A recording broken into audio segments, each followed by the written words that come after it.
Siempre creí que conocía el mar. 26 años de experiencia navegando a vela, 5 vueltas al mundo, incontables regatas. Todo ello creaba una ilusión de control. Ahora entiendo que nunca controlamos el océano. Somos solo huéspedes temporales en su superficie, y cuando decide mostrar su verdadera fuerza, lo único que queda es rezar. Me llamo Timur Sabeliev, y esta es la historia de cómo pasé 189 días solo en medio del Océano Pacífico, después de que un temporal que los meteorólogos ni siquiera llegaron a registrar destrozara mi velero, el Errante Marino. Tenía 42 años cuando zarpé en lo que debía haber sido mi 6ª vuelta al mundo. Tras 2 décadas trabajando como ingeniero de diseño en Novosibirsk, finalmente decidí hacer lo que había soñado toda mi vida: dedicarme por completo al mar. Vendí mi apartamento, invertí todos mis ahorros en el Errante Marino, un velero de 12 metros que reconstruí parcialmente con mis propias manos. Estaba equipado con todo lo necesario: piloto automático, potabilizadora de agua, paneles solares, comunicación por satélite y equipo de navegación de última generación. El 14 de marzo, salí del puerto de Vladivostok. El plan era sencillo: cruzar el Océano Pacífico hasta el Canal de Panamá, luego el Atlántico, bordear África y regresar a través del Océano Índico. Un viaje previsto para 2 años. Las 3 primeras semanas todo fue perfecto. El tiempo acompañó, el Errante demostró ser un barco fiable, y yo disfruté de la soledad y la libertad.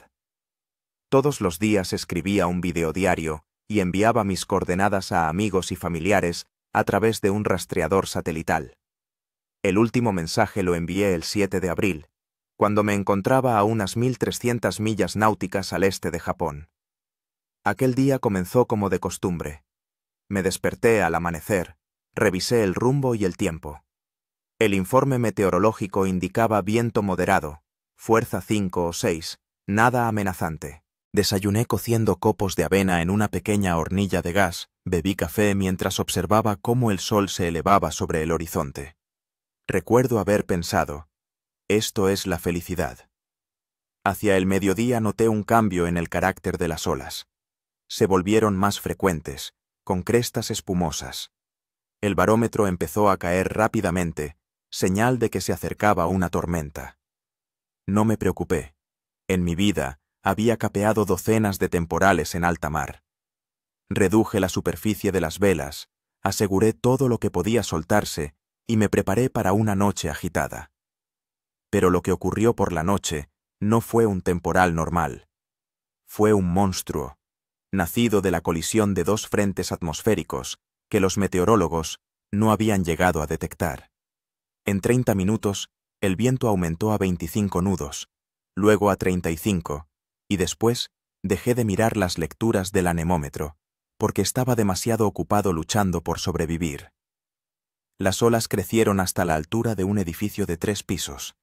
El Errante unas veces se elevaba hasta sus cimas y otras se hundía en los profundos valles entre ellas. Cada vez que la proa del velero chocaba contra una nueva pared de agua, todo el barco temblaba como si estuviera a punto de desintegrarse. En algún momento oí un crujido. El mástil principal no soportó la tensión y se rompió por la base. Sus restos, junto con las velas y el aparejo, quedaron colgando a un lado del velero, amenazando con volcarlo. Me lancé a la cubierta con un cuchillo para cortar las cuerdas y librarme de esa carga peligrosa. El viento me azotaba la cara con tanta fuerza que parecía que me arrancaba la piel. Las salpicaduras de agua salada me cegaban y la cubierta bajo mis pies se movía sin cesar. Gateé, agarrándome a lo que podía, luchando por mantenerme sobre la resbaladiza superficie. Cuando finalmente llegué a los restos del mástil y empecé a cortar la primera cuerda, una ola gigante se estrelló contra el Errante. Me arrastró por la borda, y solo el cabo de seguridad, sujeto al chaleco salvavidas, me salvó de una muerte segura. El velero se escoró casi 90 grados, y durante unos segundos estuve seguro de que volcaría. Milagrosamente, La embarcación se enderezó y pude volver a subir a la cubierta. Las 2 horas siguientes, trabajé como un poseso, liberando al velero de los restos del mástil principal y reforzando el segundo. Tenía las manos cortadas por los bordes afilados del metal y las cuerdas, pero la adrenalina amortiguaba el dolor. Cuando finalmente regresé a la cabina, descubrí que el agua entraba por varias grietas en el casco. Las bombas apenas daban abasto. La emisora de radio estaba dañada, el teléfono satelital no funcionaba. La antena se había desprendido junto con parte del techo de la caseta. A las 3 de la mañana se produjo la catástrofe. Una ola de al menos 15 metros de altura golpeó al errante por el costado. Oí un horrible crujido de casco rompiéndose, y supe que era el final. El velero se desintegraba. Tuve menos de 5 minutos para recoger lo más imprescindible: la radiobaliza de emergencia, la balsa salvavidas, una reserva de agua dulce, algunas latas de conserva, un cuchillo, encendedores, una brújula, un botiquín y una bolsa impermeable con mis documentos. Cuando el agua ya me llegaba a las rodillas, activé la balsa salvavidas inflable y salí por la escotilla del techo de la caseta. Lo último que vi fue cómo el errante marino, mi orgullo, mi hogar, mi billete a una nueva vida, se hundía lentamente en las furiosas olas. Una parte de mí murió con él aquella noche. Una vez a bordo de la balsa salvavidas, lo até a mí y activé la radiobaliza de emergencia, confiando en que la señal de auxilio fuera recibida. En ese momento, estaba seguro de que el rescate llegaría en 1 o 2 días. No podía imaginar que los siguientes 189 días se convertirían en una prueba increíble para el espíritu y el cuerpo humanos, y que el océano se transformaría para mí en prisión, maestro y casi sepultura. El amanecer trajo una relativa calma. La tormenta se había marchado tan repentinamente como había llegado, dejando tras de sí olas pesadas, pero ya no mortíferas. Mi situación se hizo patente en toda su aterradora sencillez. Me encontraba en medio del Océano Pacífico, en una balsa salvavidas de 3 por 2 metros, sin medios de comunicación más allá de la radiobaliza de emergencia. El primer día lo pasé en una extraña parálisis. El shock del naufragio, el agotamiento físico tras la lucha contra los elementos, todo ello me sumió en un estado de apatía. Realizaba mecánicamente las acciones necesarias, comprobé la integridad de la balsa, inventarié mis escasas provisiones y me curé los cortes y rasguños con el antiséptico del botiquín. Tenía 20 litros de agua dulce en 4 bidones de 5 litros, conservas, principalmente carne enlatada y pescado en conserva. Para unas 2 semanas consumiendo con moderación, una multiherramienta con cuchillo, encendedores, aparejos de pesca, parte del equipo estándar de la balsa salvavidas, una brújula, un pequeño espejo para hacer señales, un botiquín de primeros auxilios y un chaleco salvavidas con un silbato cosido y bandas reflectantes. La balsa era de color naranja, con una lona inflable para proteger del sol y la lluvia. En el interior había un suelo inflable que aislaba del agua fría.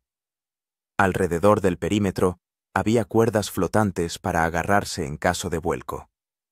Evalué mis posibilidades con racionalidad. La radiobaliza de emergencia debería haber transmitido mis coordenadas a los servicios de rescate. No me encontraba en la zona más remota del océano, aunque sí lejos de las principales rutas marítimas. En circunstancias favorables, el rescate podría llegar en cuestión de días. Pero ya al final del tercer día, empecé a comprender que la situación era más complicada. O bien mi radiobaliza no funcionaba correctamente, o bien la señal no había sido recibida, o bien los equipos de búsqueda no podían determinar mi ubicación debido a la deriva de la balsa. En cualquier caso, no había señales de rescate. El cuarto día me di cuenta de que debía pasar de la espera pasiva de ayuda a una lucha activa por la supervivencia. Lo primero que hice fue establecer un régimen estricto de consumo de agua, 1/4 de litro por la mañana y otro por la noche. Reduje la comida al mínimo, una pequeña porción al día. Organicé la recogida de agua de lluvia, extendiendo la lona de una manera especial y dirigiendo el flujo hacia recipientes vacíos. El quinto día trajo la primera prueba seria, una quemadura solar. A pesar de la lona, la radiación ultravioleta reflejada en el agua me quemó la piel. La cara, el cuello y los brazos se cubrieron de dolorosas manchas rojas que pronto empezaron a descamarse. Utilicé la crema antiséptica del botiquín, pero no estaba destinada a tales casos y solo proporcionaba un alivio temporal. Al final de la primera semana, establecí una rutina que me ayudaba a conservar la cordura. La mañana empezaba con una revisión de la balsa en busca de daños y fugas. Luego intentaba pescar, una tarea que resultó ser mucho más difícil de lo que esperaba. La caña de pescar improvisada con el equipo de salvamento era primitiva, y el pescado no parecía estar especialmente interesado en mis cebos caseros.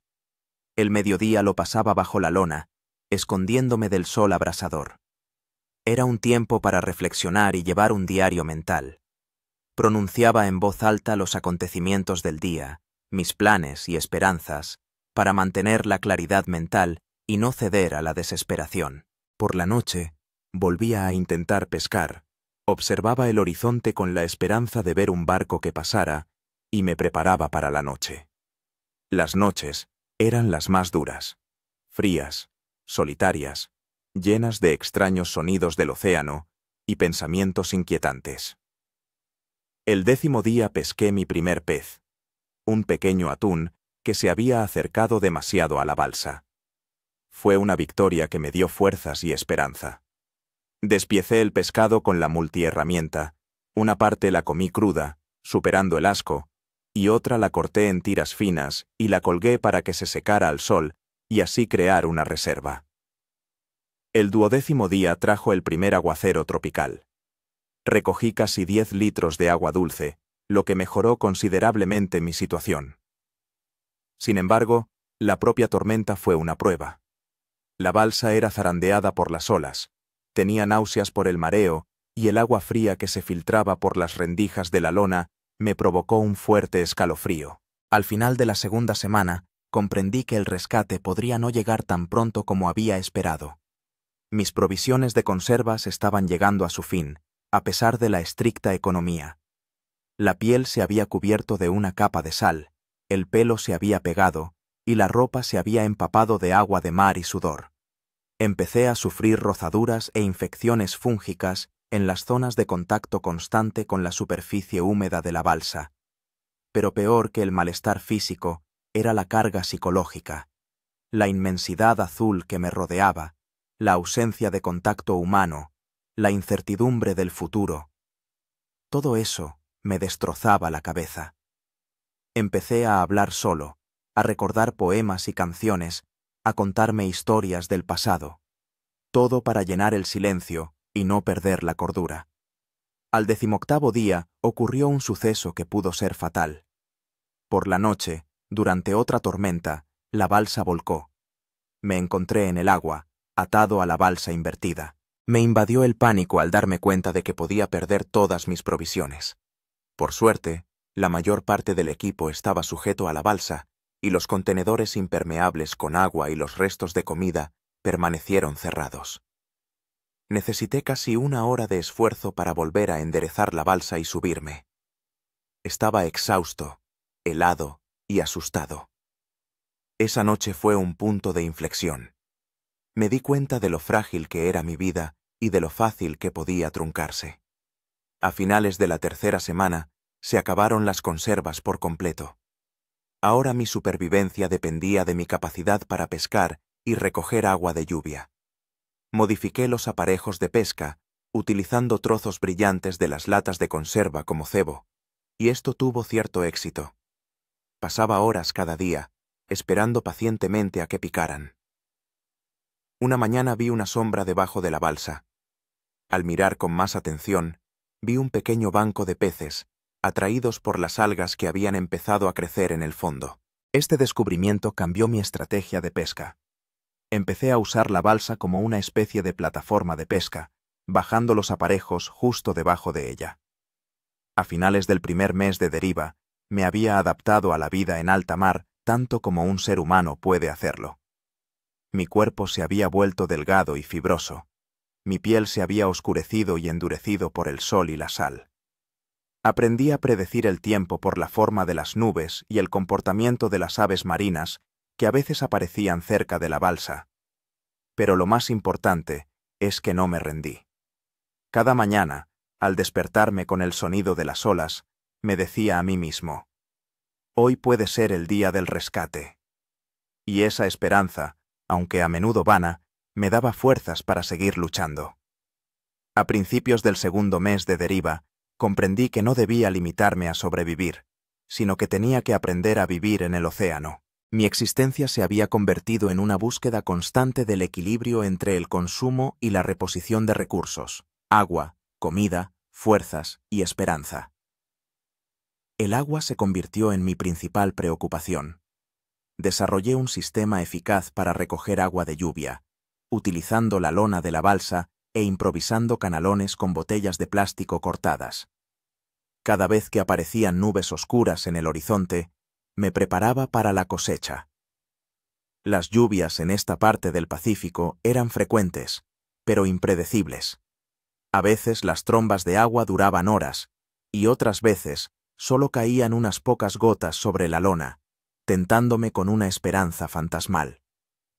En los días sin viento, aprendí a recoger condensación, extendiendo una bolsa de plástico por la noche y recogiendo por la mañana las preciosas gotas de humedad. Apenas eran unos sorbos, pero en una situación en la que cada gota cuenta, hasta eso era importante. La alimentación seguía siendo un problema. La pesca se convirtió en mi principal actividad. Perfeccioné los aparejos caseros, utilizando hilos de la ropa deshilachada y anzuelos hechos con el alambre del chaleco salvavidas. Poco a poco, empecé a distinguir los tipos de peces que se podían comer crudos sin peligro y los que podían ser tóxicos. Un día pesqué un pez volador que saltó solo a la balsa por la noche. Fue una verdadera suerte. Carne fresca rica en proteínas. Aprendí a preparar el pescado de forma que aprovechara todas las partes.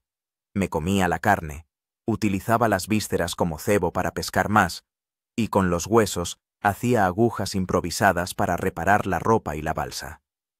Las aves marinas se convirtieron en mis compañeras ocasionales. A veces se posaban en el borde de la balsa e intentaba atraparlas con cuidado. 2 veces lo conseguí, y obtuve no solo carne, sino también plumas, que utilicé para fabricar señuelos de pesca. La fuente de alimento más inesperada fueron las algas. Al principio las miraba con recelo, pero el hambre me obligó a experimentar. A base de prueba y error, algunos de los cuales me provocaron dolorosos espasmos estomacales, determiné las especies que se podían comer sin riesgo para la salud. La balsa, que al principio me parecía una estrecha prisión, se convirtió en un espacio multifuncional. La dividí en zonas: un lugar para dormir, una cocina, donde preparaba el pescado, un taller para reparar el equipo y fabricar herramientas, y un mirador, desde donde observaba el horizonte y el cielo. Modifiqué la lona de la balsa, creando agujeros de ventilación que podían cerrarse durante la lluvia o las tormentas. Esto mejoró considerablemente las condiciones en el interior, reduciendo la condensación y haciendo que el calor fuera más soportable. La adaptación psicológica era tan importante como la física. Me impuse una rutina diaria estricta, que daba estructura y propósito a cada día. Por la mañana, revisaba la balsa y el equipo, luego pescaba, al mediodía descansaba y observaba el horizonte. Por la noche volvía a pescar y me preparaba para la noche. Para no perder la cuenta del tiempo, me fabriqué un calendario rudimentario, haciendo muescas en una garrafa de plástico. Cada noche marcaba el día que había pasado y recitaba la fecha en voz alta para no perder el contacto con el mundo real. El océano, que al principio me había parecido un entorno hostil, poco a poco fue revelando sus secretos. Empecé a percibir sus ritmos y estados de ánimo. Aprendí a predecir el tiempo por la forma de las nubes y el comportamiento de las olas. Comprendí que ciertas especies de peces aparecían a diferentes horas del día, y adapté mi pesca a esos ciclos. Una noche observé la bioluminiscencia. El agua alrededor de la balsa Brillaba con una luz azulada con cada movimiento. El espectáculo era tan hermoso que, por un instante, me olvidé de mi precaria situación y simplemente disfruté del milagro de la naturaleza. A mediados del segundo mes, me enfrenté a un nuevo problema: el deterioro de la balsa. La constante exposición al sol, la sal y las olas había empezado a deteriorar el material. Habían aparecido microfisuras por las que se escapaba lentamente el aire. Utilicé cinta adhesiva del botiquín y trozos de plástico de los envases de comida para tapar los agujeros, pero sabía que era una solución provisional. Para mantener la presión en las cámaras de la balsa, tenía que inflarlas regularmente con la bomba manual que venía en el equipo de supervivencia. Esta tarea me agotaba, pero era necesaria para sobrevivir. Mi estado físico empeoraba a pesar de todos mis esfuerzos. Calculo que había perdido unos 20 kilos de peso. Los músculos se estaban atrofiando por la falta de movimiento y proteínas. La piel se me había cubierto de úlceras saladas que no terminaban de curarse. Me empezaron a doler los dientes por el escorbuto. Intentaba prevenirlo masticando algas ricas en vitamina C, pero esto solo ralentizaba el proceso, no lo detenía. En los momentos especialmente difíciles, me apoyaban los recuerdos de mi familia y amigos. No tenía fotos, todas mis pertenencias se habían quedado en el yate hundido, pero pasaba horas reconstruyendo en mi mente los rostros de mis seres queridos, el sonido de sus voces, los momentos que habíamos compartido. Mi hermana Marina, que siempre había apoyado mis ideas más descabelladas. Mi sobrino Kostia, que soñaba con ser marinero como su tío. Mi viejo amigo Benjamín, con quien había empezado a navegar en el lago Baikal. Los pensamientos sobre ellos me daban fuerzas cuando los recursos físicos estaban agotándose. Hacia finales del segundo mes, superé otra fuerte tormenta. Esta vez, estaba mejor preparado. Había atado de antemano todos los objetos importantes. Había reforzado la lona con cuerdas adicionales y me había preparado para una posible zozobra. La tormenta rugió durante casi un día, zarandeando la balsa como si fuera una astilla, pero superé la prueba sin daños graves. Después de la tormenta, noté un cambio en la dirección de la deriva. Si antes la balsa se movía principalmente hacia el este, ahora se desplazaba hacia el sureste. Supuse que había entrado en otra corriente oceánica, lo cual podía ser tanto bueno como malo. Por un lado, la nueva corriente podía acercarme a rutas marítimas o islas habitadas. Por otro, podía alejarme aún más hacia el océano abierto. Empecé a prestar más atención a la observación de las estrellas por la noche. Sin instrumentos de navegación, se habían convertido en mi única forma de determinar, aunque de forma aproximada, la dirección del movimiento. La estrella polar hacía tiempo que había desaparecido por el horizonte. Me encontraba en el hemisferio sur. Orientándome por la Cruz del Sur, estimaba mi posición y la dirección de la deriva. El tercer mes empezó con un encuentro asombroso. Una mañana me desperté con un sonido extraño. Algo rozaba el costado de la balsa. Al asomarme, vi a un delfín joven que parecía estar explorando mi extraña morada. Al poco tiempo aparecieron otros. Una manada entera de delfines rodeó la balsa, saltando y buceando a su alrededor. Su presencia me llenó de una alegría inmensa. Por primera vez en mucho tiempo, sentí que no estaba solo en ese inmenso desierto azul. Los delfines se quedaron conmigo casi todo el día, y luego desaparecieron tan repentinamente como habían aparecido. Pero ese encuentro me dio un nuevo impulso de esperanza, y me recordó que el océano no es solo un peligro, sino también un lugar lleno de vida y milagros. En las semanas siguientes, observé que los delfines regresaban regularmente, normalmente cada 3 o 4 días. Empecé a esperar esas visitas, hablando con ellos como si fueran viejos amigos. Tal vez era una manifestación de la soledad y de una incipiente locura, pero esos encuentros se convirtieron para mí en un ancla, que me impedía hundirme en la desesperación. A mediados del tercer mes, había alcanzado un cierto equilibrio en mi existencia. Conseguía obtener suficiente comida y agua para mantenerme con vida, aunque seguía perdiendo peso y fuerzas. La balsa, A pesar de las constantes reparaciones, todavía se mantenía a flote. Y aunque la esperanza de ser rescatado nunca me abandonó por completo, acepté la posibilidad de que mi deriva pudiera prolongarse aún más. En este período empecé a llevar un diario oral.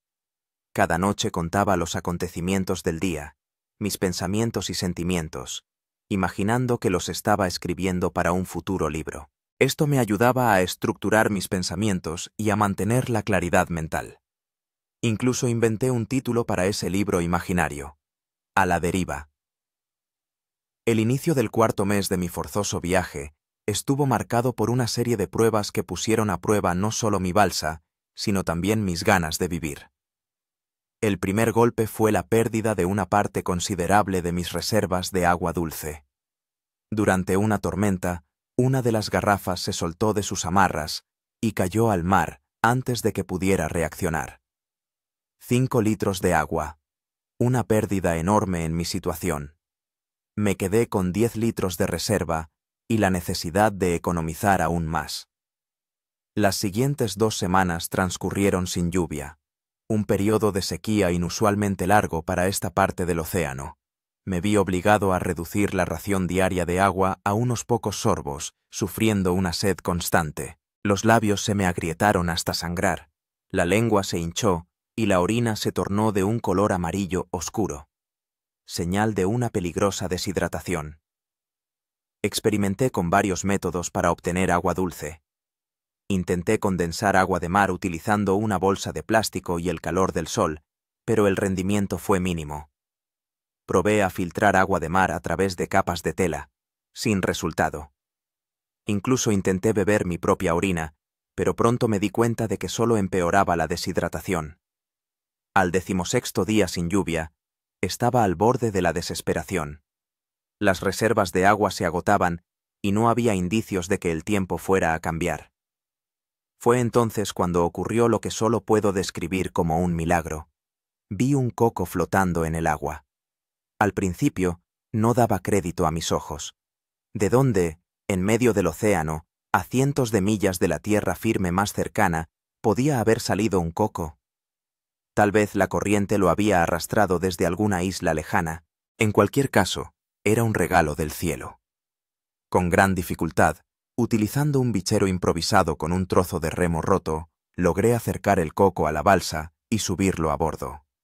Abrir la dura cáscara resultó una tarea ardua con mis herramientas primitivas, pero la desesperación me dio fuerzas.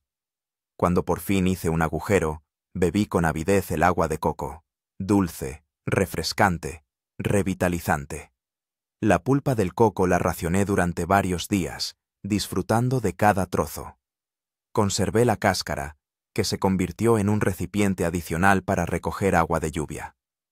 2 días después de este hallazgo, finalmente llovió. Recogí casi 15 litros de agua, restableciendo mis reservas y permitiéndome saciar por fin la sed torturadora. Esta prueba me enseñó un nuevo nivel de frugalidad.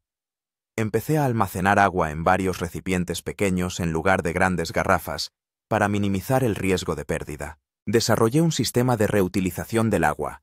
La que usaba para lavar el pescado, la usaba luego para limpiar la balsa. El agua utilizada para lavarme la cara, la recogía para otros usos.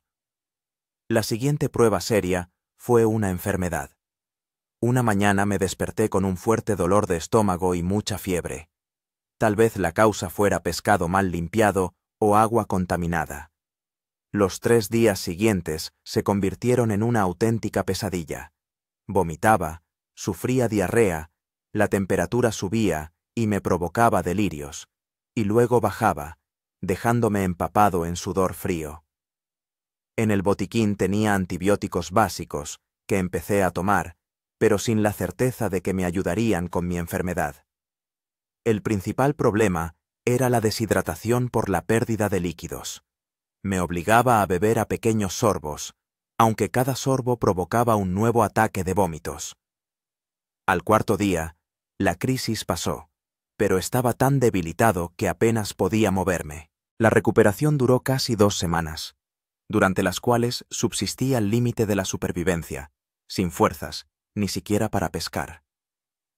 Me alimenté de las reservas de pescado seco y algas que podía alcanzar sin abandonar la balsa. Esta enfermedad marcó un punto de inflexión en mi actitud ante la situación.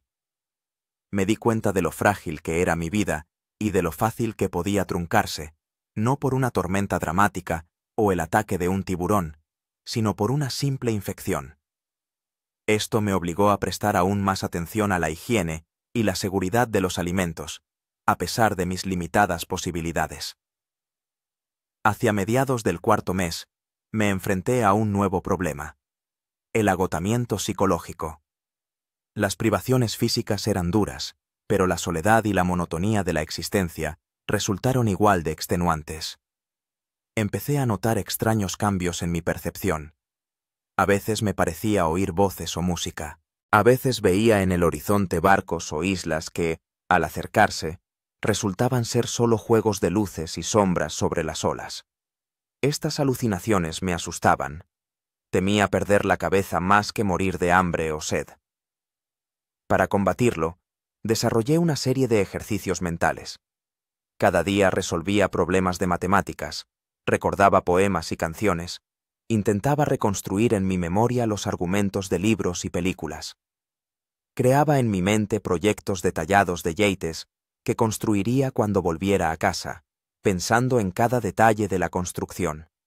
Especialmente útiles eran los viajes virtuales.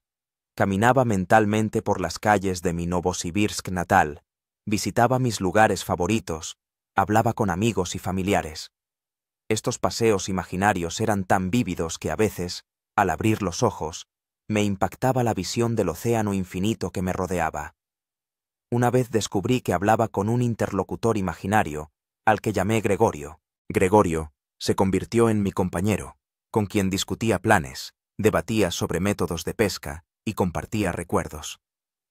Racionalmente entendía que era una manifestación de la soledad, pero esas conversaciones me ayudaban a mantener el contacto con el mundo humano.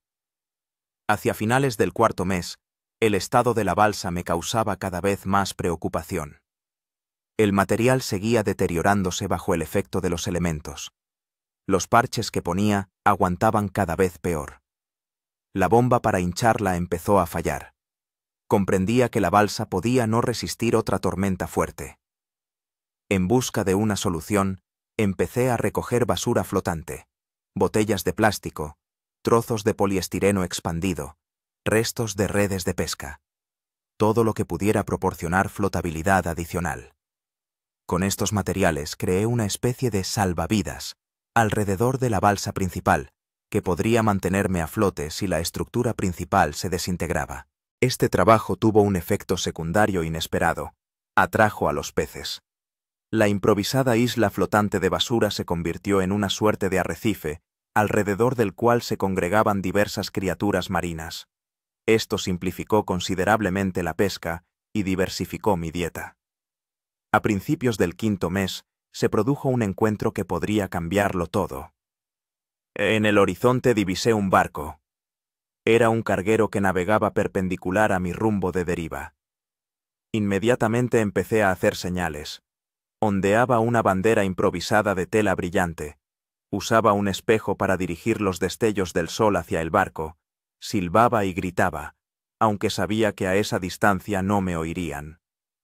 El barco pasó a unas 3 millas de mí, lo suficientemente cerca como para que pudiera distinguir su silueta, pero demasiado lejos para que notaran una pequeña balsa naranja en el inmenso océano. Observé cómo se perdía lentamente en el horizonte, llevándose consigo la esperanza de un rescate rápido. Fue la noche más dura de todo el tiempo que llevo a la deriva. La desesperación me invadió por completo. Lloré por primera vez en muchos años, liberando la tensión y la frustración acumuladas. Por la mañana estaba emocionalmente exhausto, pero, curiosamente, purificado.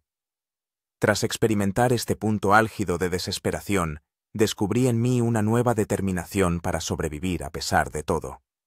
En los días siguientes, con redoblada energía, me dediqué a fortalecer la balsa, a perfeccionar mis métodos de pesca y a recoger agua de lluvia. Decidí que el próximo barco no pasaría de largo. estaría mejor preparado para hacer señales. Con trozos de tela y plástico, creé una gran bandera brillante que coloqué en un mástil improvisado hecho con un trozo de remo roto. Pulí el espejo para señales hasta que brilló. Preparé una bengala de humo con algas que, al quemarse, producían un humo denso. A mediados del 5º mes, llegó una nueva prueba. Un cambio en las condiciones meteorológicas. La temperatura del aire descendió notablemente, sobre todo por la noche. Supuse que la corriente me estaba llevando a latitudes más australes, quizás acercándome a las aguas subantárticas. El frío se convirtió en un problema grave. Mi ropa hacía tiempo que estaba hecha jirones y mi cuerpo, desprovisto de la capa de grasa debido al largo periodo de inanición, retenía mal el calor. Por las noches tiritaba, a pesar de todos mis intentos de protegerme con los materiales que tenía a mi alcance. Empecé a recoger algas y a secarlas al sol, creando una especie de aislamiento entre mi cuerpo y el aire frío. Con restos de tela y plástico fabriqué una especie de saco de dormir. Pero la forma más eficaz de calentarme resultó ser el ejercicio físico. Diseñé una serie de movimientos que podía realizar en el espacio limitado de la balsa. A finales del 5º mes noté otra tendencia preocupante: un deterioro de la vista. La exposición constante a la luz solar, reflejada en el agua, sin una protección adecuada para los ojos, provocó el desarrollo de fotoqueratitis, una especie de ceguera de la nieve. Los ojos me lagrimeaban constantemente, estaban rojos e inflamados, y en los días especialmente soleados apenas podía mantenerlos abiertos. Con un trozo de tela oscura, fabriqué unas gafas de sol primitivas, recortando estrechas rendijas para la visión.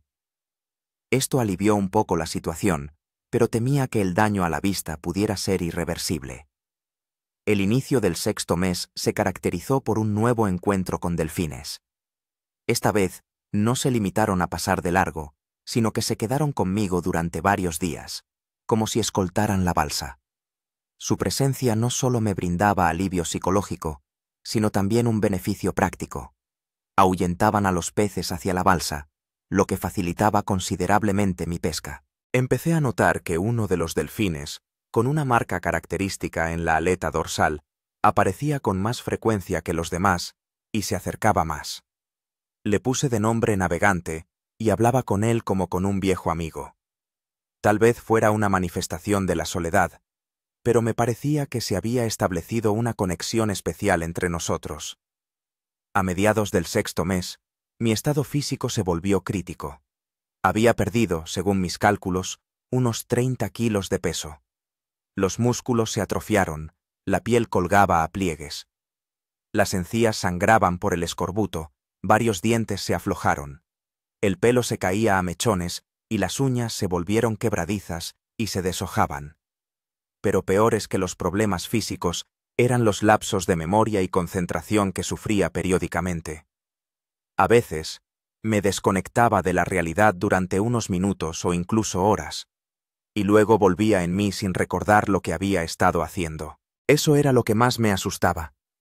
Temía que en uno de esos episodios hiciera algo fatal, como caerme por la borda sin el arnés de seguridad.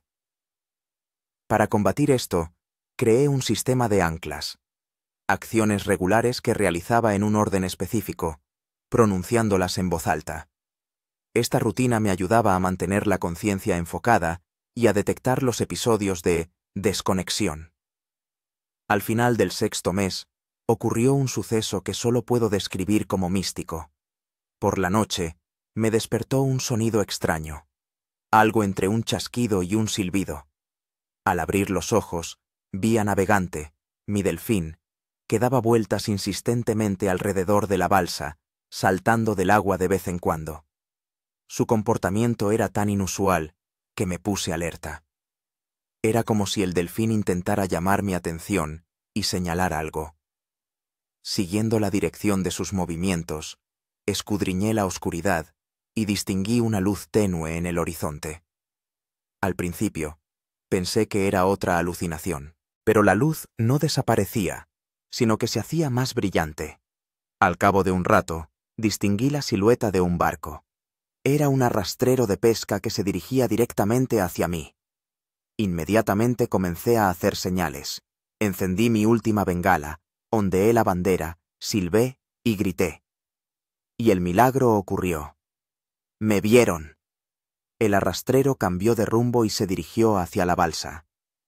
Cuando quedaban menos de 100 metros hasta el barco, vi cómo la gente se agitaba en la cubierta, bajando una lancha. Mi corazón estaba a punto de estallar de emoción. Después de 189 días de soledad en el océano abierto, el rescate finalmente había llegado. Lo último que recuerdo antes de perder el conocimiento por la emoción que me invadía es cómo me giré para mirar a Navegante, como si quisiera darle las gracias. Pero el delfín ya no estaba a la vista. Había desaparecido en las oscuras aguas del océano, habiendo cumplido su misión. El día 120 de mi deriva comenzó como de costumbre, revisando la balsa, evaluando las reservas de agua e intentando pescar algo para el desayuno. Pero algo había cambiado en mí. Sentía una extraña calma, rayana en la indiferencia. Era como si una parte de mí ya se hubiera resignado a la posibilidad de no volver a ver tierra firme. Este estado era nuevo y aterrador. Antes, lo que me mantenía a flote era precisamente la esperanza de ser rescatado, la obstinada negativa a rendirme. Ahora, sin embargo, sentía cómo esa esperanza se apagaba silenciosamente, cediendo el paso a algo diferente. No a la desesperación, sino a una extraña aceptación de mi destino. ¿Acaso me estoy rindiendo? Esta pregunta me atormentó durante todo el día. Por la noche, mirando la puesta de sol, que teñía el océano de tonos rojo sangre, decidí tener una conversación honesta conmigo mismo. Timur, dije en voz alta, seamos realistas. Llevas 4 meses a la deriva. Tu balsa se está desmoronando.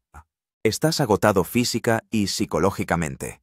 Las posibilidades de ser rescatado disminuyen cada día.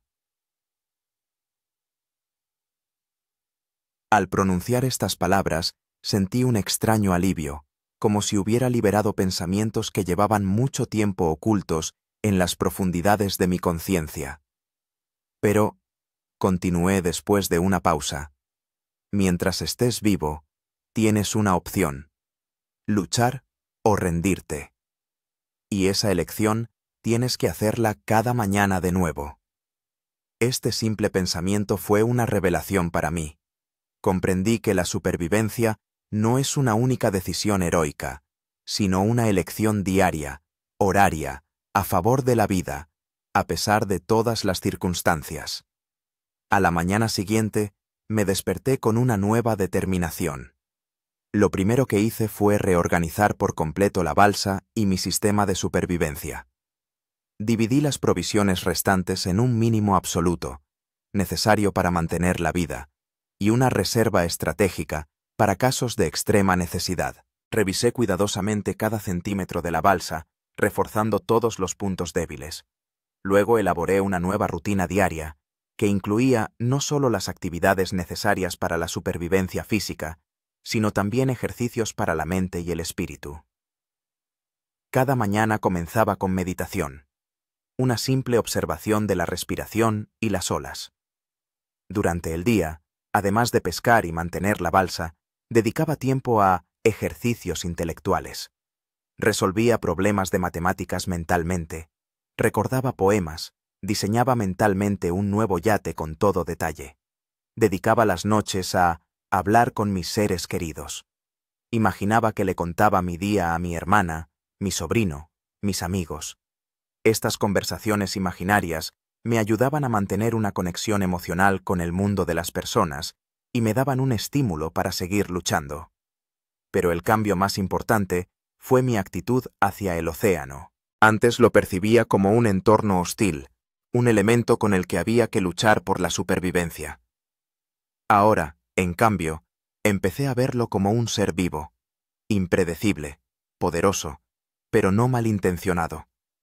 Comencé a observar sus estados de ánimo, a aprender de él paciencia y aceptación.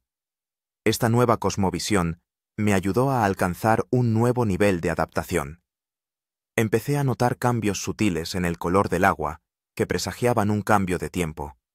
Aprendí a predecir la aparición de peces por signos apenas perceptibles, burbujas en la superficie, un brillo especial de las olas, el comportamiento de las aves. El día 130 trajo una nueva prueba, un encuentro con tiburones. Antes solo las había visto de lejos, pero ahora 2 tiburones, de unos 3 metros de largo cada uno, empezaron a dar vueltas alrededor de la balsa. Sus oscuras aletas dorsales, hendiendo la superficie del agua, provocaban un terror primario. Sabía que los tiburones rara vez atacaban a las personas sin provocación, pero en mi situación, cualquier casualidad podía ser fatal. Si la balsa se dañaba y yo caía al agua, prefería ni siquiera pensar en las consecuencias.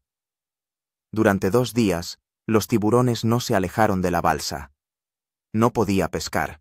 Cualquier pez que capturara atraía inmediatamente su atención y provocaba un comportamiento agresivo. Las provisiones de comida menguaban, y la tensión nerviosa llegó al límite. Al tercer día, decidí actuar.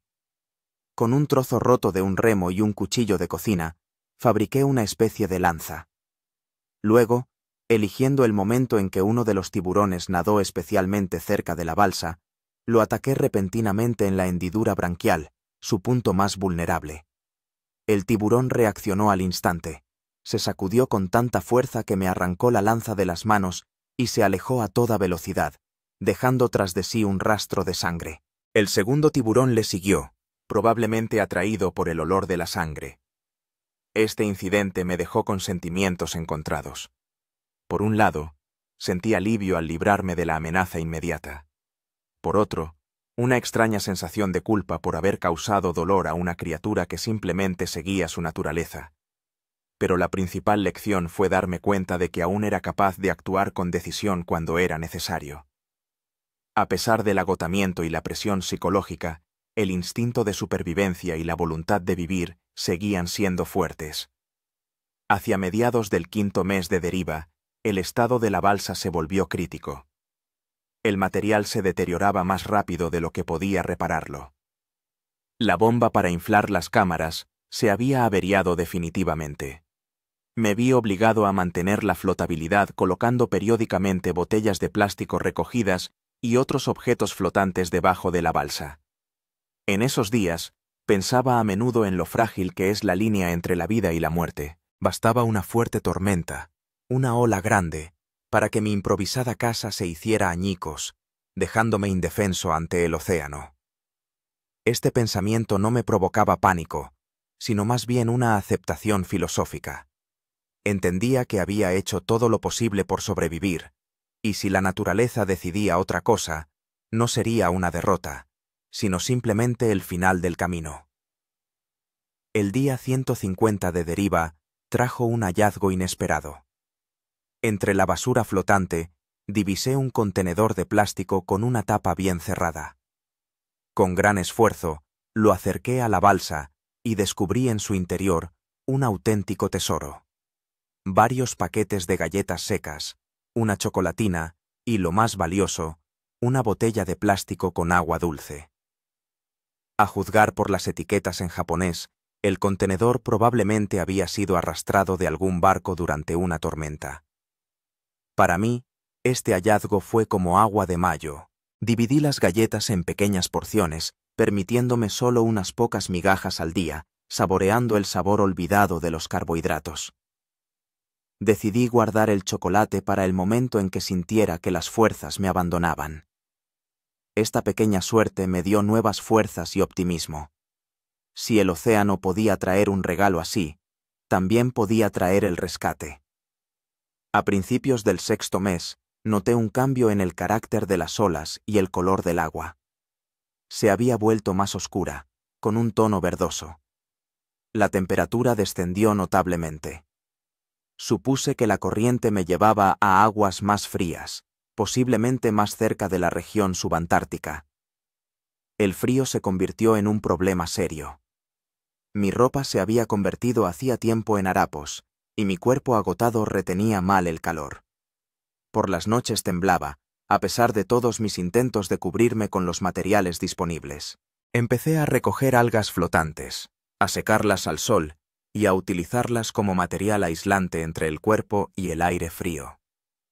Con trozos de tela y plástico, construí una especie de saco de dormir. Pero la forma más eficaz de calentarme resultaron ser los ejercicios físicos.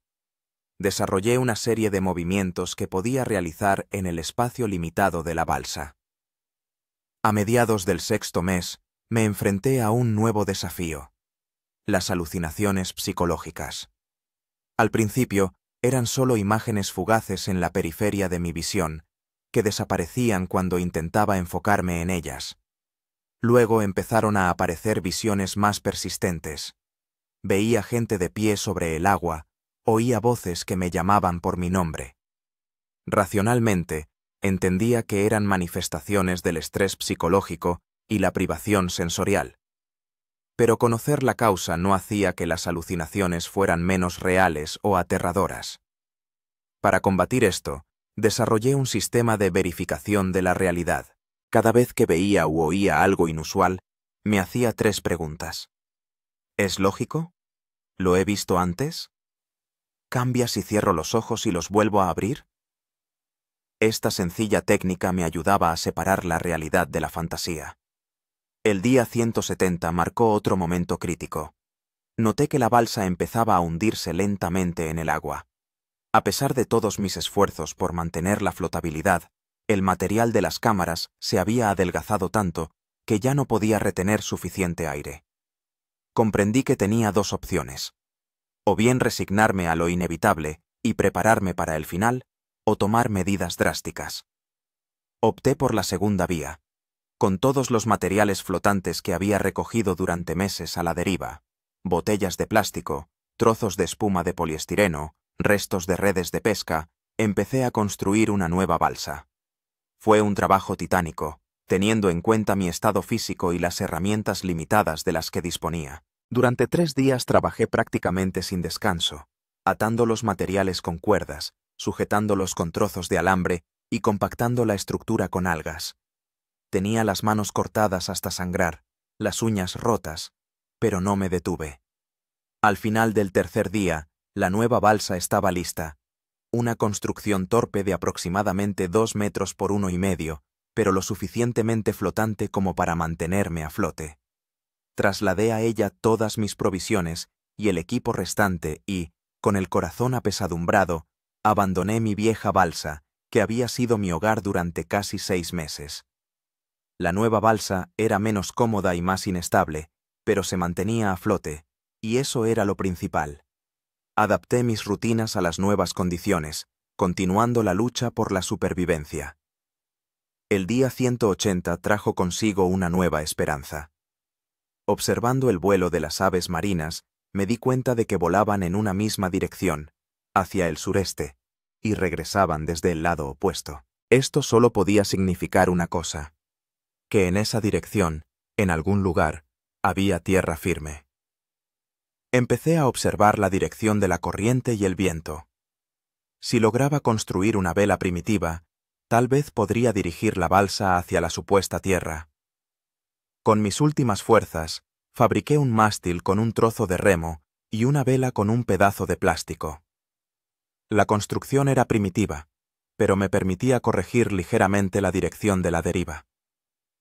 Pasé los días siguientes en un estado de esperanza febril, escrutando constantemente el horizonte en busca de indicios de tierra. Cada mañana me despertaba con la idea: quizá hoy vea la costa.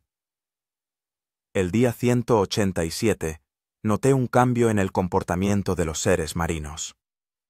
Aparecieron nuevas especies de peces que no había visto antes. En el agua había más algas flotantes y otra vegetación. Todo indicaba que me estaba acercando a alguna isla o archipiélago. Por la tarde de ese mismo día los vi, unas siluetas difuminadas en el horizonte, apenas perceptibles bajo los rayos del sol poniente. Al principio no creía mis ojos, pensando que era otra alucinación. Pero cuando a la mañana siguiente las siluetas no habían desaparecido, sino que se habían vuelto aún más nítidas, Comprendí. Era realmente tierra.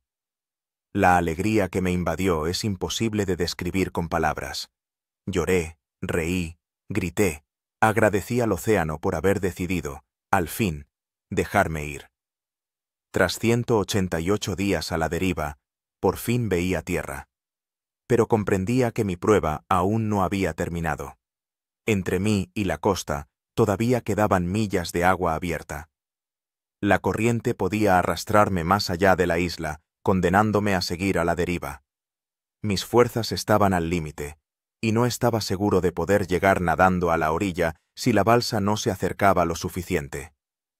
Todo el día maniobré mi vela primitiva, intentando dirigir la balsa hacia la costa. Al atardecer, ya estaba lo suficientemente cerca como para distinguir los contornos de los árboles y las rocas. Pero la corriente era fuerte y empezaba a alejarme de la isla. En ese momento, tomé una decisión que podía costarme la vida, pero que era mi única oportunidad de salvación. Esperando a que la balsa se acercara a la isla a la mínima distancia, me até al cuerpo una garrafa de plástico vacía para obtener flotabilidad adicional y me lancé al agua. Nadar era increíblemente difícil. Los músculos, atrofiados tras meses de inmovilidad, se negaban a funcionar. Cada brazada me costaba un enorme esfuerzo. Varias veces pensé que no aguantaría y me hundiría. Pero la imagen de la tierra ante mis ojos me daba fuerzas para continuar. No sé cuánto tiempo pasé en el agua, quizás una hora, quizás más. En un momento dado, sentí que me atrapaba y me arrastraba hacia la orilla una corriente costera. Y entonces, la sensación más maravillosa del mundo. Mis pies tocaron el fondo arenoso. Los últimos metros hasta la orilla los recorrí prácticamente a rastras. Una vez en tierra firme, me desplomé sobre la arena y perdí el conocimiento por el agotamiento y la avalancha de emociones que me embargaban. Cuando recuperé la consciencia, ya era de día. Estaba tumbado en el mismo lugar donde me había desmayado. El sol se alzaba sobre el horizonte, iluminando las palmeras y las rocas de una isla desconocida. Estaba vivo. Estaba en tierra firme. Después de 189 días de increíble supervivencia en alta mar, mi prueba había llegado a su fin. Pero este era solo el comienzo de un nuevo capítulo de mi historia. La historia de mi regreso al mundo de la gente después de largos meses de soledad y lucha por la vida al límite de las capacidades humanas. Las primeras horas en tierra firme transcurrieron en un estado de estupefacción surrealista. Después del movimiento infinito del océano, la tierra firme bajo mis pies me parecía extraña, casi antinatural. Tambaleaba a cada paso, como un potrillo recién nacido, y mi aparato vestibular, acostumbrado al balanceo constante, se adaptaba con dificultad a la inmovilidad. La isla a la que me arrastró la corriente resultó ser pequeña. Se podía rodear caminando en unas pocas horas. Pero para mí, que había pasado medio año en un espacio del tamaño de una cama matrimonial, hasta esa mínima porción de tierra firme se antojaba inmensa. Lo primero que hice fue encontrar una fuente de agua dulce, un pequeño arroyo que bajaba desde el centro rocoso de la isla. Bebí a pequeños sorbos, obligándome a parar, aunque todo mi ser me imploraba que saciara mi sed. Sabía que, después de una deshidratación prolongada, el consumo descontrolado de agua podía ser peligroso. Luego empecé a explorar la isla en busca de comida. Descubrí cocoteros, plátanos y unas bayas que no conocía. Con cada nuevo hallazgo, mi corazón se llenaba de gratitud. Después de meses de pescado crudo y algas, esos sencillos dones de la naturaleza me parecían un festín digno de los dioses. Pero recordaba las lecciones del océano y no bajaba la guardia. Antes de comer plantas desconocidas, hacía pruebas sencillas. Frotaba una pequeña cantidad en la muñeca, esperaba a ver si había alguna reacción, y luego probaba un trocito muy pequeño, y volvía a esperar. El proceso era lento, pero seguro. Al anochecer del primer día, había construido un refugio sencillo con hojas de palma y encontrado un lugar relativamente seguro para pasar la noche. Mientras me dormía bajo el cielo estrellado, Experimentaba una extraña sensación, una mezcla de un alivio increíble por haber sobrevivido y una melancolía inexplicable por el océano, que había sido mi hogar y mi prisión durante tanto tiempo. A la mañana siguiente, empecé a inspeccionar la isla de manera más sistemática. Tenía que averiguar si estaba habitada, si había alguna posibilidad de encontrar gente o rastros de su presencia. Mientras recorría el perímetro de la isla, examinaba atentamente la costa en busca de indicios de actividad humana. Hacia el mediodía, mis esperanzas se confirmaron. Descubrí una vieja cabaña de pescadores en el lado opuesto de la isla. Estaba abandonada, pero claramente construida por personas. Dentro encontré aparejos de pesca primitivos, varias vasijas de barro y, lo más importante, una caja con cerillas humedecidas, pero aún funcionales. Este descubrimiento lo cambió todo. Ahora no solo tenía un techo sobre mi cabeza, sino también la posibilidad de encender un fuego, por primera vez en medio año. El calor de la llama, la posibilidad de cocinar alimentos, el humo que podía atraer la atención de los barcos que pasaran. Todo esto aumentaba considerablemente mis posibilidades de un rescate definitivo. Pasé los días siguientes acondicionando la cabaña y recuperando fuerzas. Comía poco a poco, pero con regularidad, ampliando gradualmente mi dieta. Construí una estufa primitiva con piedras, donde cocinaba el pescado que ahora podía pescar desde la orilla. Recogía frutas y raíces que encontraba en la isla. Mi cuerpo se recuperaba lentamente. La hinchazón causada por la larga exposición al agua salada empezó a disminuir. La piel, cubierta de úlceras saladas, cicatrizaba poco a poco. Estaba ganando peso, aunque aún estaba lejos de tener una constitución normal. Pero la recuperación psicológica resultó ser lo más difícil. A pesar de la seguridad física, me seguían atormentando pesadillas en las que volvía a estar en mar abierto, en una balsa que se desmoronaba. Me despertaba bañado en sudor frío, sin entender dónde estaba, y necesitaba tiempo para darme cuenta de que estaba en tierra firme, que estaba a salvo. Durante el día, a menudo me sorprendía hablando en voz alta con interlocutores imaginarios, como hacía en el océano. A veces me quedaba paralizado, escuchando sonidos que ya no estaban, el rugido de las olas golpeando el costado de la balsa, el crujido del plástico bajo la presión del agua. Para estructurar el tiempo y mantener la claridad mental, seguí llevando un diario mental. Cada noche junto a la hoguera, contaba en voz alta los acontecimientos del día, mis hallazgos y mis planes. Esto me ayudaba a mantener el contacto con la realidad y me daba la sensación de que mi historia continuaba. Al 10º día de mi estancia en la isla, empecé a trabajar en un nuevo proyecto. Una hoguera de señales en el punto más alto de la isla. Recogía leña seca, la apilaba de forma que la construcción fuera resistente al viento y a la lluvia, pero que pudiera encenderse rápidamente en caso necesario. Junto a la hoguera instalé un puesto de observación, donde pasaba varias horas al día, escudriñando el horizonte en busca de barcos que pasaran. Tenía un sistema sencillo, pero claro. En cuanto divisara un barco, encendería inmediatamente la hoguera, luego correría a la orilla y haría señales con banderas improvisadas, hechas con telas de colores vivos que había encontrado en la cabaña. Pasaron 2 semanas sin señales de civilización. Seguí fortaleciendo mi vivienda, explorando la isla y perfeccionando mis métodos para obtener comida. Aprendí a tejer cestas con hojas de palma. Hice unas sandalias primitivas para proteger mis pies de las piedras afiladas y las espinas. El 17º día de mi estancia en la isla ocurrió un acontecimiento que esperaba con impaciencia y temor a la vez. Sentado en el puesto de observación, divisé una humareda en el horizonte, el rastro característico de la chimenea de un barco.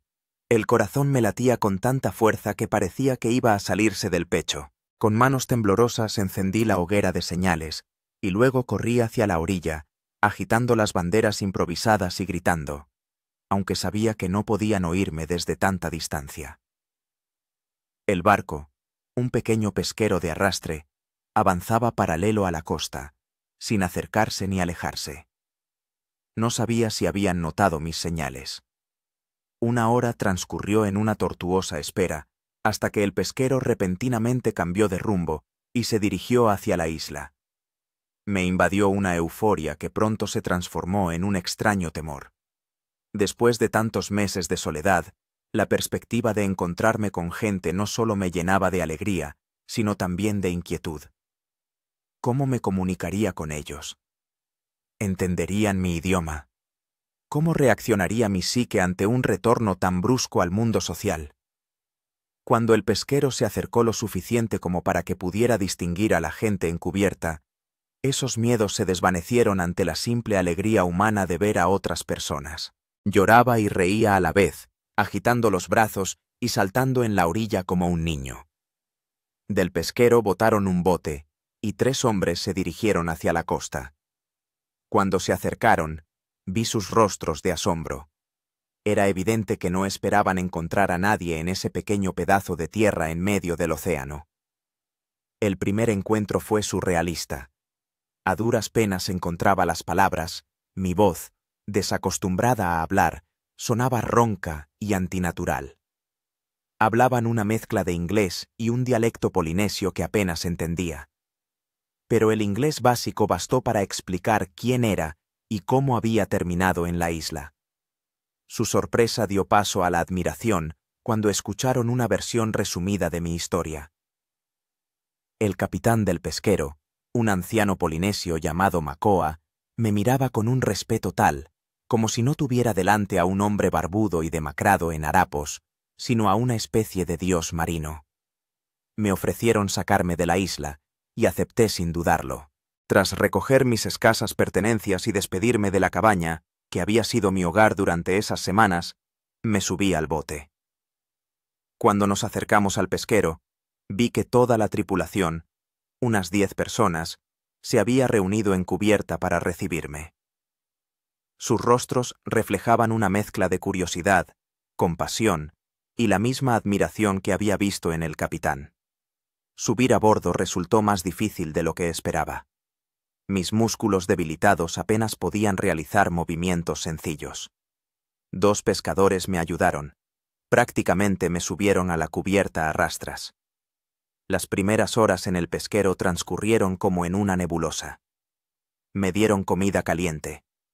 La primera comida cocinada en 6 meses. Me dieron ropa limpia, aunque me quedaba grande debido a mi cuerpo demacrado. El médico del barco, que era más bien un enfermero, me examinó y expresó su sorpresa de que siguiera vivo, dado mi estado. El capitán Macoa me informó de que se dirigían a Tahití, a donde llegarían en 3 días. Desde allí podría ponerme en contacto con el consulado ruso y organizar mi regreso a casa. Esta noticia me provocó sentimientos encontrados. Por un lado, soñaba con volver a casa, ver a mi familia y amigos. Por otro, sentía una extraña inquietud ante la idea de regresar al mundo moderno, con su ruido, ajetreo y expectativas sociales. Los 3 días en el pesquero fueron un período de adaptación. Poco a poco me fui acostumbrando a la presencia de otras personas, a los sonidos del habla humana, a un ritmo de vida que no solo estaba determinado por los ritmos naturales. Los pescadores me trataron con una delicadeza asombrosa. No me acosaban con preguntas, me daban espacio cuando veían que necesitaba intimidad, pero siempre estaban dispuestos a hablar cuando buscaba compañía. Por las noches nos sentábamos en cubierta, y yo les contaba mi historia. La tormenta que destruyó el yate, los largos meses a la deriva, la lucha diaria por la supervivencia.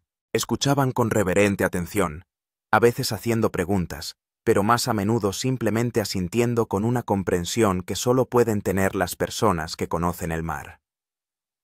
Al tercer día, aparecieron en el horizonte los contornos de Tahití. La vista de una tierra poblada por miles de personas me provocó un miedo casi de pánico. No estaba preparado para un regreso tan brusco a la civilización. El capitán Macoa, al notar mi estado, me propuso una alternativa: desembarcar primero en una de las islas pequeñas del archipiélago, donde podría pasar unos días en un ambiente más tranquilo, antes de dirigirme a Papeete, la capital de la Polinesia francesa. Acepté esta propuesta con gratitud. Me dejaron en la isla de Murea, en un pequeño pueblo de pescadores donde el capitán tenía familiares. Los lugareños, al escuchar mi historia de boca de Macoa, me recibieron con una hospitalidad increíble. Pasé los 10 días siguientes en un sencillo bungalow a orillas de la laguna, recuperando gradualmente mi vida normal. Comía con regularidad, engordaba, recuperaba mi forma física. Me relacionaba con los lugareños, al principio poco, luego cada vez más, acostumbrándome a las interacciones sociales. A través de la administración local, pude ponerme en contacto con el consulado ruso en Papeete. Mi caso provocó una reacción inmediata. El cónsul acudió personalmente a Murea para reunirse conmigo y organizar los pasos a seguir. Trajo consigo a periodistas de un periódico local, que quedaron impresionados por mi historia y querían entrevistarme. Al principio me negué, sintiéndome incapaz de afrontar tanta atención, pero luego accedí a una breve conversación, entendiendo que mi historia podía ayudar a otros marineros que se encontraran en una situación desesperada. 2 semanas después de mi rescate, llegué por fin a Papeete. La ciudad, aunque pequeña a escala mundial, me abrumó con sus sonidos, olores y movimiento. A duras penas podía manejar las situaciones sociales más simples. Ir a una tienda me provocaba ansiedad. Hablar con un desconocido requería un esfuerzo enorme. En el consulado me ayudaron a tramitar documentos provisionales en sustitución de los que había perdido. Organizaron un chequeo médico y me pusieron en contacto con mi familia en Rusia. La primera conversación telefónica con mi hermana Marina fue tan emotiva que me hizo llorar. Me contó que me habían buscado durante casi 2 meses después de mi desaparición, pero que luego la búsqueda se había suspendido y me habían declarado oficialmente desaparecido, presumiéndose mi fallecimiento. La noticia de mi milagroso rescate despertó un interés internacional. La historia del hombre que había sobrevivido tras 189 días a la deriva en el océano se extendió como la pólvora por los medios de comunicación de todo el mundo. Recibí ofertas de editoriales para escribir un libro y de cadenas de televisión para rodar un documental. Toda esta atención era abrumadora y aterradora. No me sentía un héroe, sino simplemente una persona que tenía muchas ganas de vivir e hizo todo lo posible para lograrlo. Mi historia no me parecía extraordinaria, sino simplemente muy personal. La historia de un encuentro conmigo mismo en circunstancias extremas. 1 mes después del rescate, por fin regresé a Rusia. En el aeropuerto de Sheremetyevo me esperaban mi hermana, mi sobrino, viejos amigos y, para mi sorpresa, una multitud de periodistas. Sus preguntas, los flashes de las cámaras, los micrófonos, me provocaron casi un ataque de pánico. No estaba preparado para tanta atención y apenas pude con una breve rueda de prensa. Las primeras semanas en casa fueron un período de difícil adaptación. Cosas sencillas que la mayoría de la gente da por sentadas, una ducha caliente, una cama suave, comida variada, me provocaban lágrimas de gratitud. Pero al mismo tiempo, experimentaba una extraña desconexión de la vida cotidiana, sus ritmos y prioridades. Me irritaban las conversaciones sobre política, sobre famosos, sobre bienes de consumo. Después de meses luchando por cada sorbo de agua y cada migaja de comida, después de enfrentarme cada día a los elementos, muchos de los problemas de la vida normal me parecían artificiales y vacíos. Empecé a ir a un psicólogo especializado en estrés postraumático. Estas sesiones me ayudaron a dar sentido a lo que había vivido e integrar esa experiencia en mi nueva vida. Poco a poco empecé a comprender que mi viaje me había cambiado para siempre, y que no tenía sentido intentar volver a ser la persona que era antes de la tormenta. 6 meses después de mi regreso, finalmente me decidí a escribir un libro sobre mi experiencia, no por fama o dinero, sino para estructurar mis propios pensamientos y, posiblemente, ayudar a otras personas que estén pasando por sus propias tormentas, físicas o emocionales. El proceso de escritura fue terapéutico. Revivía cada día a la deriva, pero ahora desde una distancia segura, con la certeza de que todo eso ya era pasado. Esto me ayudó a reconciliarme con lo vivido y a ver en ello no solo un trauma, sino también una experiencia valiosa. El libro 189 días a solas con el océano se publicó un año después de mi rescate e inesperadamente se convirtió en un éxito de ventas. Se tradujo a 12 idiomas y recibió varios premios literarios. Pero lo más importante para mí fueron las cartas de los lectores que decían que mi historia les había ayudado a encontrar fuerzas en sus propias situaciones difíciles. No volví a mi antiguo trabajo como ingeniero proyectista. En cambio, fundé una organización benéfica para ayudar a los marineros en apuros y a sus familias. Empecé a dar charlas sobre supervivencia en condiciones extremas, sobre resiliencia psicológica, sobre la importancia de la esperanza, incluso en las situaciones más desesperadas. Y sí, volví al mar. No de inmediato. Tardé 2 años en poder volver a pisar la cubierta de un yate sin entrar en pánico. Pero el océano era y sigue siendo parte de mi vida. Ahora navego con más precaución, con más respeto por los elementos, pero también con una comprensión más profunda de ellos y de mí mismo. A veces, de pie en la cubierta y mirando la inmensidad azul, recuerdo aquellos 189 días, no con horror, sino con una extraña mezcla de asombro y gratitud. El océano casi me mata, pero también me enseñó a vivir de verdad, a valorar cada respiración, cada sorbo de agua, cada amanecer.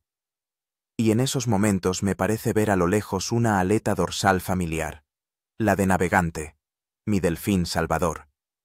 Tal vez sea solo un juego de la imaginación, un eco de lo vivido, pero prefiero creer que todavía está ahí, en las profundidades, y que nuestros caminos volverán a cruzarse algún día en la inmensidad azul que ambos llamamos hogar.